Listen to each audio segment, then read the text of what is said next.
ہم تیرے بندے ہیں اور تو ہے خدا، تو کریم مطلق اور ہم ہیں گدا، ہم گناہگار اور تو غفار ہے، ہم بھرے عیبوں سے تو ستار ہے، ہمیں بے بس اور تو ہے بے بس نواز، ہمیں ناچار اور تو ہے ناچار ساز، تو قادر ہے کہ جو چاہے کرے، جسے چاہے دے جسے چاہے نہ دے، تو داتا ہے کہ دینے کے لیے در تیری رحمت کے ہیں ہر دم کھلے، تیرے در پہ ہاتھ پھیلاتا ہے جو خواہی لیتا ہے وہ ہر مقصود کو، ہر گھڑی دینے کو کیوں تیار ہے، جو نہ مانگے اس سے تو بیزار ہے۔ السلام علیکم سامعین، 8 شعبان المعظم اور 28 جنوری ہے۔ خبر کا عنوان ہے خانقاہ امدادیہ اشرفیہ تھانہ بھون میں حفاظ کی دستار بندی کا پروگرام۔ آپ جانتے ہیں کہ مغربی اتر پردیش کے ضلع شاملی کے قصبہ تھانہ بھون میں مشہور تاریخ خانقاہ ہے خانقاہ امدادیہ اشرفیہ، جہاں مدرسہ چلتا ہے مدرسہ امداد العلوم۔ یہ مدرسہ ماشاءاللہ حکیم الامت حضرت مولانا اشرف علی تھانوی رحمۃ اللہ علیہ کی دور سے چل رہا ہے، اور اس مدرسے کی خاصیت یہ ہے، جو شاید ملک کی سطح پر ایسی خاصیت 1 یا 2 مدرسے کی اور ہو سکتی ہے کہ اس کی کوئی رسید نہیں ہوتی ہے۔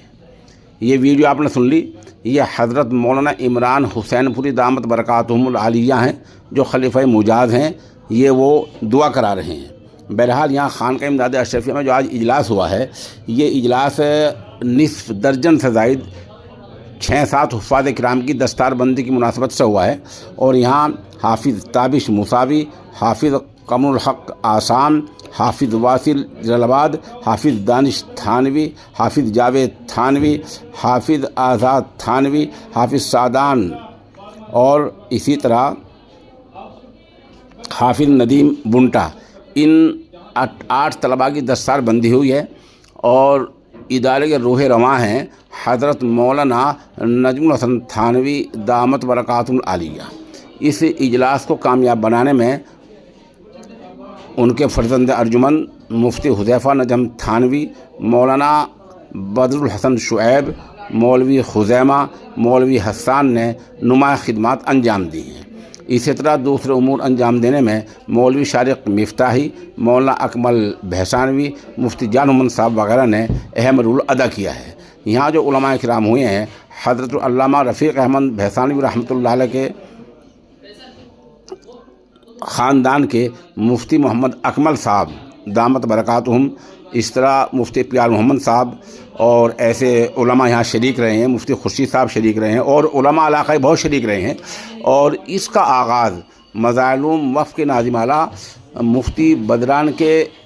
برادر قاری مرجان کی تلاوت کلام پاک سے ہوا ہے۔ چند تصاویر موقع کی پیش خدمت ہیں، انشاءاللہ ہم آئندہ بھی اس پر ایک تفصیلی رپورٹ شائع کریں گے۔